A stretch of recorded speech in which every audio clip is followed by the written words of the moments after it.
तो hello and नमस्कार दोस्तों, मैं हूं तेन सिंह मरकाम और आप देख रहे हैं इट्स छत्तीसगढ़ यूट्यूब चैनल। तो बड़ी खबर, लॉकडाउन पर छत्तीसगढ़ सरकार की कई बड़ी योजनाएं। पहला चमक अभियान, दूसरी राम वन गमन पथ, बोधघाट परियोजना और नवाचार मॉडल आंगनबाड़ी। तो क्या है इन चार योजनाओं के बारे में हम पूरे डिटेल, पूरे विस्तार से हम इस वीडियो पर आप लोगों के साथ साझा करेंगे। तो वीडियो को शुरू से लेकर अंत तक बने रहिए और नए हो तो चैनल को सब्सक्राइब करके बेल आइकन जरूर से दबा दीजिए। It's Chhattisgarh YouTube channel Chhattisgarh का most important up to date जानकारी एंड न्यू जॉब नोटिफिकेशन हमेशा आप लोगों के साथ वीडियो के जरिए शेयर करते रहता है और आगे भी जरूर करता रहेगा। तो चलिए वीडियो शुरू करते हैं। तो चलिए भाई लोग, सबसे पहले हम बात करते हैं चमक अभियान। चमक अभियान, चकमक अभियान भी बोल सकते हैं आप लोग। तो आंगनवाड़ी के बच्चों के लिए चकमक अभियान और सजा का कार्यक्रम प्रदेश में शनिवार को शुरू किया गया। मुख्यमंत्री भूपेश बघेल ने शनिवार को इसे लॉन्च किया। महिला बाल विकास विभाग और यूनिसेफ के सहयोग से इसे तैयार किया गया है। लॉकडाउन के कारण इन दिनों आंगनवाड़ी बंद है। ऐसे में इस कार्यक्रम के द्वारा बच्चों को घरों में ही परिजन के साथ रचनात्मक गतिविधियों के द्वारा सिखाने की पहल की जाएगी। यूनिसेफ की भारत की प्रमुख यास्मीन अली हक नई दिल्ली स्थित अपने घर से वीडियो कॉन्फ्रेंस के माध्यम से इस कार्यक्रम में शामिल हुई। साथ ही कार्यक्रम की सराहना भी उन्होंने कहा कि आंगनवाड़ी के बच्चों के लिए छत्तीसगढ़ का यह मॉडल देश के लिए उदाहरण होगा।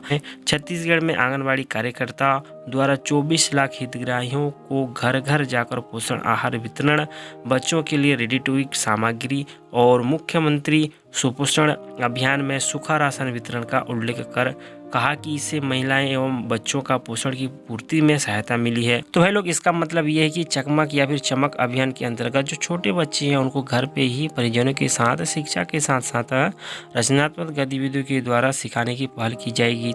तो यह जो अभियान है चकमक अभियान काफ़ी फायदेमंद हो सकता है, खासकर छोटे बच्चों के लिए और उनके परिजनों के लिए भी। तो चलिए अब हम बात करते हैं नवाचार मॉडल आंगनबाड़ी के बारे में। तो चकमक अभियान या फिर चमक अभियान या फिर दोस्तों नवाचार मॉडल जो आंगनबाड़ी है, दोनों सेम ही है, बराबर है, एक ही नाम है, एक ही कार्यक्रम है और एक ही अभियान है, एक ही उद्देश्य है।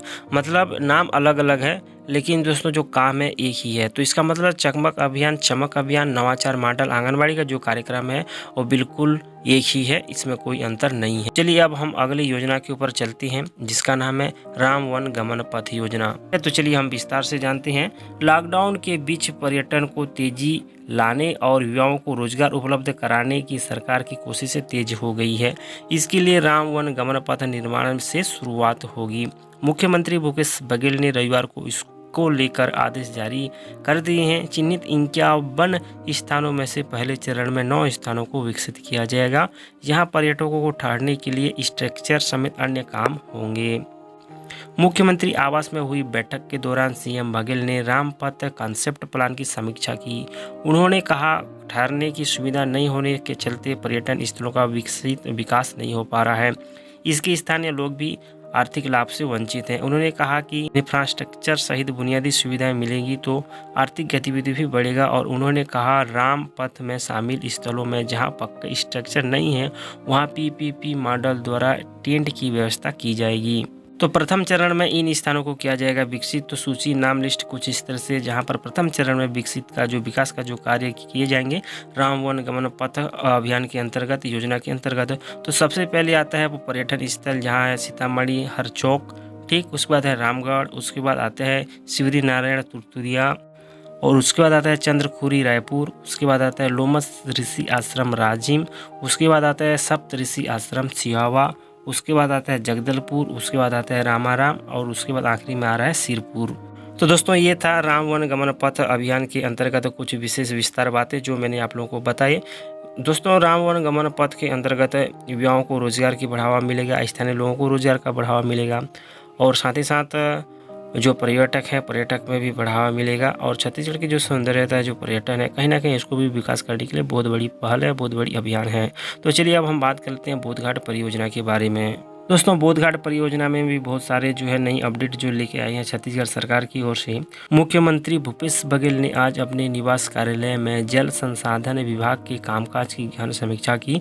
उन्होंने राज्य की सिंचाई क्षमता में वृद्धि के उद्देश्य प्रस्तावित बोधघाट परियोजना सहित कई महत्वपूर्ण सिंचाई परियोजना के सर्वेक्षण, उनकी विस्तृत कार्य योजना तैयार करने की सहमति दी, जिसमें 21,000 करोड़ की लागत वाली बोधघाट बहुउद्देश्य परियोजना सहित पैरी महानदी इंटरलिंकिंग परियोजना, शेखरपुर बांध, डांडपानी बांध परियोजना, खारंग अरिहन लिंक परियोजना, छापरा टोला फीडर जलाशय तथा रेहर टेम लिंक परियोजना शामिल है। इस परियोजना की कुल लागत 21,000 करोड़ रुपए है।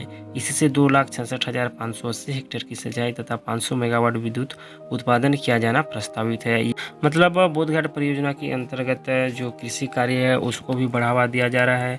जो सिंचाई, जो पानी का संसाधन है, साथ ही साथ जो बिजली का उत्पादन है उसमें भी वृद्धि हो, इसलिए छत्तीसगढ़ सरकार ने यह कदम उठाया कि बोधघाट परियोजना को भी और से विकसित किया जा सके, जिससे कि आर्थिक दृष्टिकोण से, कृषि कार्य के दृष्टिकोण से और विद्युत उत्पादन के दृष्टिकोण से प्रदेश को लाभ पहुँचे, लाभान्वित हो।